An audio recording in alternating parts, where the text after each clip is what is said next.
Yeah, we on to another darts video. Not talk about the King Georgia and Christmas Hurdle, which were fantastic just recently. I gave a 10 tips for not saying that players are going to win in say round two, but I felt they were overpriced, and 7 of them actually won, 2 lost, and actually right what I mean have yet to take place. That's actually round 3 game coming up. But the 7 I gave Rejoice against Noppet, Cullen versus Nyman, Widge versus Schindler, Nebrida versus Ross Smith, Scudder versus Header, Van Duvenbode versus Rasma, Gilding versus Loopman, Petrescu versus Van Veen, Gurney versus Hempel, and White versus Watamina. So 7-1. The 2 who didn't were Scott versus Damon Hetter. And Van Duvenbode, I thought they were priced at against Rasma, but Marcus Van Duvenbode lost. A very inconsistent performance from Dirk. Great in the first set, terrible, frankly, in the second, third, or fourth, a bit like Mike De Decker against Luca Woodhouse, where De Decker had a good third set and poor in the other 3 sets. So go through now the third round games. Start with Jim Hetter, Luke Woodhouse. I think Woodhouse has a little bit of value here at 5-2. I said before, Hetter's TV record isn't the best. You could come with some fan this year and a winner of Ryan Goo, and I've said separately, Woodhouse was beaten with De Decker, not the greatest game. The averages are both slightly below 90. Look at the averages I've put up in a different video, or no video, a different post rather. And because my yearly averages are averaged so from a tournament, Hetter is slightly above 1.5 above his average this year. Woodhouse, there was two games is around about the same, slightly, but 1.13. That's his first round game. The second round game wasn't quite so good, but I think I don't think 5-2 is a bit of value. Doby best players 8-11, Rock 5-4. I think that's about right. I think I maybe could be value Doby, but I think I'll hold that price. Looking at a game of both of these, obviously only played once in the tournament so far. Doby slightly below his yearly average. Hetter in that one performance. Hetter trying to sound where Hetter's disappeared. Not Hetter. Hetter. To apologise there. Rock, rather me to say, was somewhere below. I mean, he does have a bad TV Rock. That's why I couldn't see where it was. Yeah, just Rock. 8.75 is one performance. It was a safe enough win, but Rock's TV Rocket hasn't been the best. So, questions. Doby did well enough in his win. I say, Doby's value. It's difficult. I'm actually saying going for Doby, I think, value. So I say Woodhouse and Doby. I'm going for Doby's a bit of value in that game. Dimitri Vandenberg, Callum Ridge, Dimitri Vandenberg 5-4 on, Callum Ridge 15-13, one of these very strange odds you seem to get. Which is a lot better than I think a lot of people thought. There was a preview video, as I mentioned, I think, that people thought Ridge wouldn't be quite as bad as maybe he's been. He's had some very poor form, and apparently his practice has been going well, so maybe not as much a surprise. But Vandenberg, again, a good performance, well above his yearly average, which certainly is. I think the odds are about maybe White. I think they're about White. Ridge is doing very well, more than I thought he would. Vandenberg probably favourite. I think the odds are correct. Gearan Price, I just read yours here, 6-13. Joe Cullen 2-1. Can they both lose? Gearan Price, I've never been a fan of his action or Yoki. I think it's very aggressive, but almost intimidatory. Some sort of Nefandu, I can't pronounce the word correctly. Yeah. Sort of grunt. It just seems bizarre, really. I know another really off Yoki seems okay. I may have said before, I saw a very funny comment about Gearan Price. Interesting about Gearan Price. The only time he's won the tournament was when there were no crowds. When we were talking to him, and before, sometime during the tournament, after 2020, he was joking, and we have a fake crowd, and I was going Price joke that you add some booze in for him, and I thought it was very, very funny. I also think Oki, some interviews, he seems a very engaging, likable person. Orioki, I just don't like the guy. They have a ridiculous situation with headphones, whereas Gabriel Clemens. But Joe Cullen is bizarre. I had this interview with Abby after his win against Wesley Nyman. Vessel Nyman, I keep telling myself not to mix it with Wesley Plaisir. Vessel Nyman always mix it with Wesley Plaisir. Vessel Nyman, where he won, he had the interview with Abby, then he had the press conference where there's no argument that he's really stormed out. There's arguments of some of the darts videos can be a bit too much. I would say Matthew Edgar. I'm a massive fan of Edgar. And actually, in my view, he doesn't do clickbait. We have too many others do. The Motor Super Series, the Tungsten Tales, the darts, the other darts channel, which I forget the name of. There's just a little too much clickbait on those ones. But he did seem Thorstein did pretty much storm out, actually. It was ridiculous. He started going with bookies odds, saying, well, they can't do with bookies making Nyman favourite. Well, of course Nyman was favourite. Nyman was 16th of the averages in the last 12 months prior to that match. Cullen is now 63rd, he was 64th. Of course he's going to be the outsider. In terms of odds, I think, again, it's tricky, this one. Price upon that win hasn't the greatest record of the tournament. Particularly, I'm just trying to. Cullen is actually a performance there, 7.31 above his yearly average. That's a lot. That's a pretty hefty figure there to be head. I'm just looking for Gerwin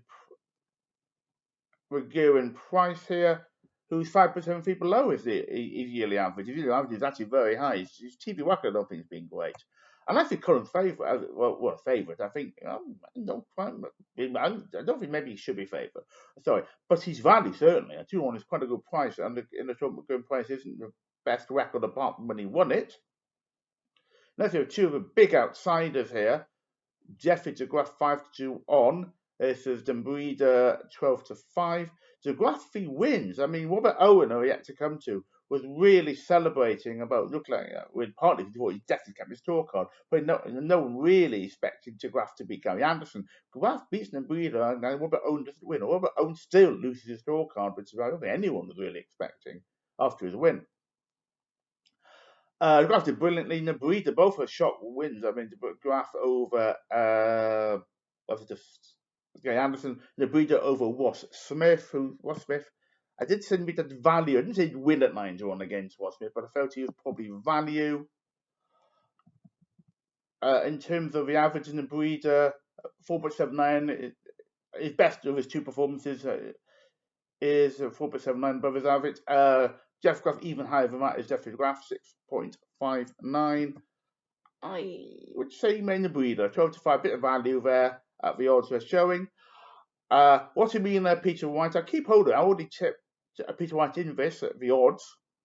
To mean 5-2 on, Peter White 9-4. As saying what I did state, what had a great chance of going far, and I thought he'd win his little section, which he would win if he get that 16. Has to beat Peter White. But I think it can be consistent in his career. I think there's overreaction. White did better on a 40 mud. There was always a possibility that Peter White was actually going to lose to Wesley Plaisir. He won the game. I think 94 is value on Peter White. I still think it's value on Peter White. Luke Humphries, 1-16. Nick Kenny, 12-1. Are we going to see a shock? I'd be surprised, but I've factored into the odds. Humphries, term of his average, how well he won. Averages, I have said averages don't necessarily mean everything here. Of course, it's winning's more is the most important thing. I'm looking for Humphries here. His average actually was down by 7 later on the average, but he did what he needed to do against a pretty, I think, typical was a bit disappointing this tournament. And Nick Kenny, slightly below his average as well, winning with 2 games, and he's not under, even a slightly underperforming Humphries is 3 ahead of Nick Kenny. I'm going to go at Nick Kenny here, not to win the game, I have to say. I certainly don't think that. 12-1, I think that's value. Aspinall Gilding, 2-1 on, Gilding 19-10. I'm saying I'm a major Gilding fan, but I wasn't why I tipped against Lukeman, who I think was quite underperformed. I don't think he's got the best record World Championship, totally. And I just felt Gilding would be value. It wasn't the best. Wasn't able to see the game. I saw highlights. The average is not the best. Aspinall was quite somewhat about his leading average, and Aspinall's been struggling. While Gilding, just see where Gilding is. Here's my average list. He's certainly ahead of Aspinall. Gilding 0.48. No, hang on a minute. Have I actually misread Gilding's average here? Maybe he did better than I thought he did. I thought it was a bit lower than that. I may either misread Gilding's average or I thought he's done better than I thought. Hang on here. 92.65. I have to admit, I thought it was Gilding's average was low 80s. That's what I was double checking. No, it's better. So actually, Gilding's done better than I thought he did actually in this match. He's slightly above his yearly average. I am lost then by the odds. Aspinall, been a great player, has having problems though with button here. We're now apparently dartitis. His throw's always been a bit of a push sort of throw. It looks like he was for, and certainly recently he looks like he's forcing the dart through. I am surprised at the odds.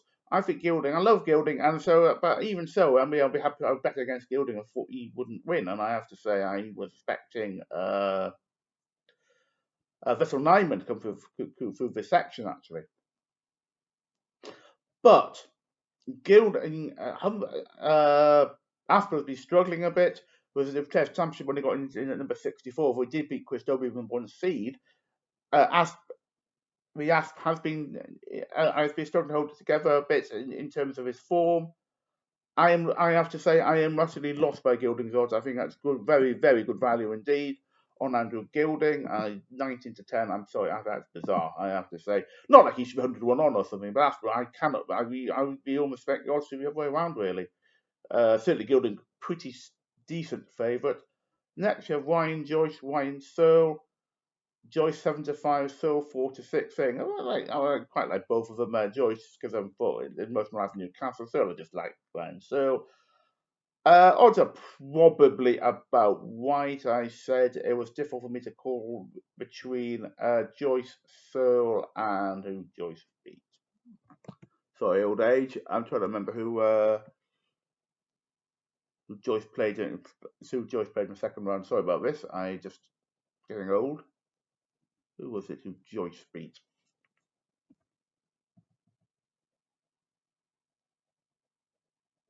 Well, sorry, I didn't say Western Lyman. Cameron Menzies. I'm just thinking suddenly the Gilding and National sections. Cameron Menzies, not Western Lyman. I thought would go through the section.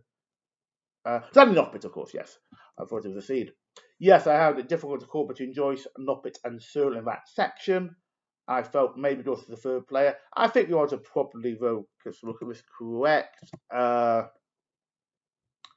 Joyce throwing slightly above his average in his best of his 2 performances this year. Searle doing them. Searle's TV rocket isn't the best actually, I have to say. So there's a possibility. But Searle 3.64 above his average for this year in his performance. So I cannot. So I think the odds are right, but I don't think there's any particular value. Scott Williams, Ricardo Petrescu. I look at Ricardo Petrescu. Keep a pin on him. First, I thought he was desperately overpriced his first round game. His opponent 13 to 2, and he did well with Petrescu. Then I decided the opposite. Then, having seen the performance I felt against Van Veen, I thought he had value, and he was value as he won. Scott Williams 3 to 4, Ricardo Petrescu 5 to 4. Scott Williams, he's one of these characters I think can be unpopular, a bit of a bizarre on the hockey, but better off the hockey. I don't mind Scott Williams too much. I mean, he preens around a lot, maybe, but I actually I don't have an issue with particularly with it. I know he's not nasty, I believe. With Rob Crossy, with interesting hand gestures. I think, to be honest, was directed towards himself. I don't feel it was directed to Scott Williams. I don't think Scott Williams had done anything. I think what's going Rob Crossy, his performance is a bit wank, frankly. Which it was. He didn't play well at all. Williams is average. He's a completely Scott Williams. He always says a TV player. There's an average here 2.78 above it. His best has been above his yearly average. I think that might be his first game actually. I don't think he did. I don't think that was an average from the game was Cross. No, it isn't as good. His actually average was Cross was a lot less than his first round average was. Petrescu slightly above his average. Difficult one. I think the odds are probably correct for this one. I don't think there's value on it. Bunting, Wasmer, Stephen Bunting 1 to 4, Wasmer 57 to 17. Rather than better, I thought he would. Frankly, I wasn't convinced of him particularly. I think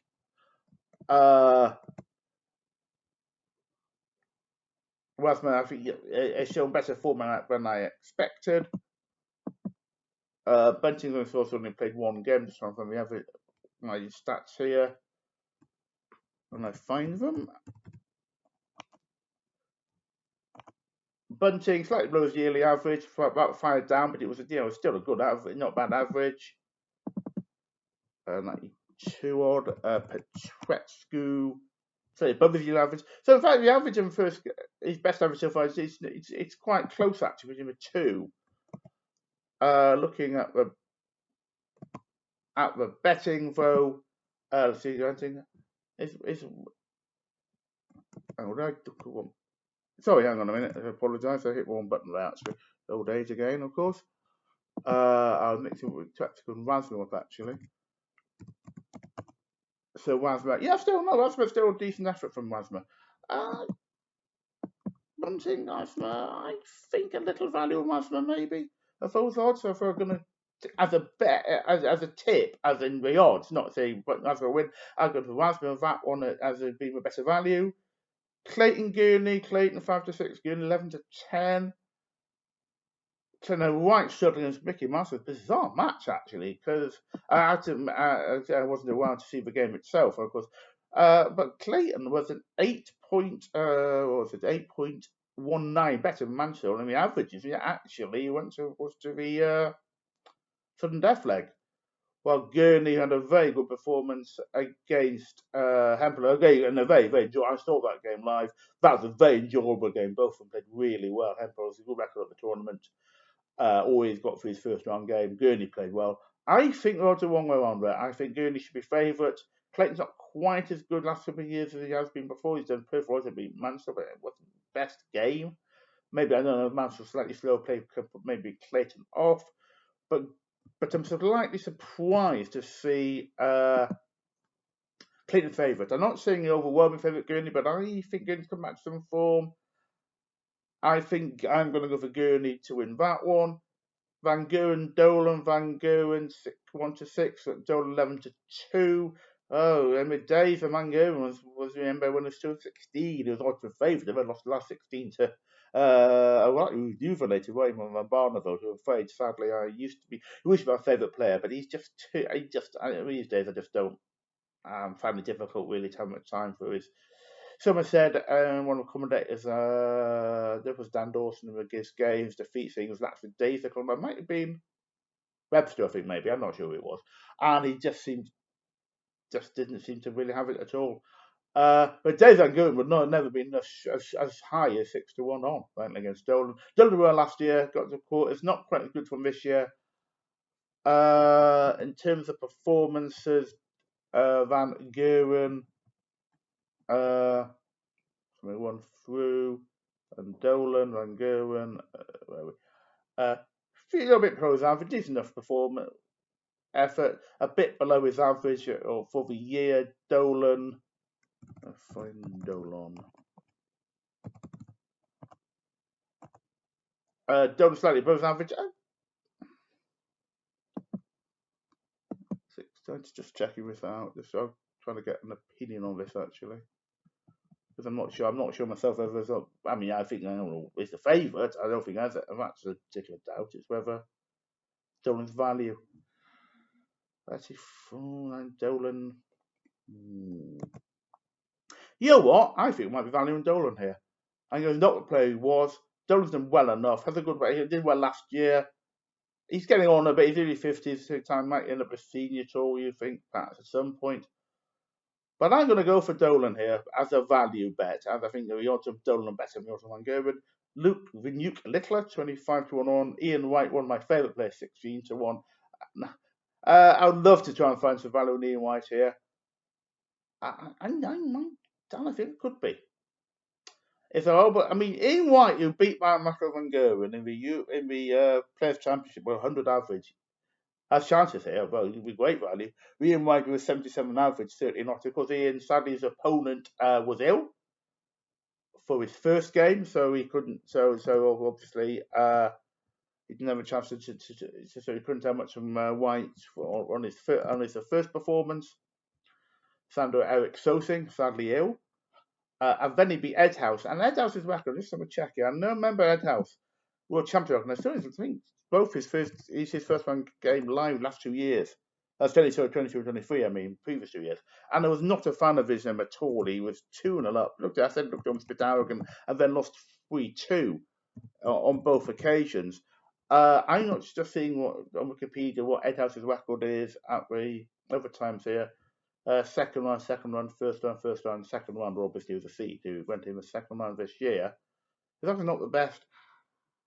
I am going to say a little go for at the odds. Ian White, 61. I think is a bit high. Little brilliant set. His form is effort against Meikle. I couldn't see it live. I had that one wonderful set, 140 average. Well, it was a bit less than that with some way clearly. It's a first of different. I prefer Ian White to best of 5 or best of 7, but I'm gonna go for a little value on Ian White here. I think there's a chance. I mean, it's gonna be unlikely, but I think it's a small bit of value. That Kevin Dirts around 2 games from here goes Christopher Tyski. Dirts 13-10 with Tyski 8-11. Dirt's doing well to beat Michael Smith, who frankly isn't. I stated I thought Michael Smith had a very, when I looked at the draw, kind draw, and he did actually, and just didn't take advantage of it. He's just not the player he was. He's a minute top 6 to 7 darts rankings. He's 16 after Dobie's win. He's now in the ranking 16, and he's going to go out the top 16 if Searle wins. I think Vandenberg. I'm just checking the situation in a minute. Let's have a look. He's at 16th. Vandenberg wins, he overtakes him. Searle wins, he overtakes him. Gilding wins, he overtakes him. Searle's favourite his game, I think Vandenberg is. I think Gilding should be, but isn't.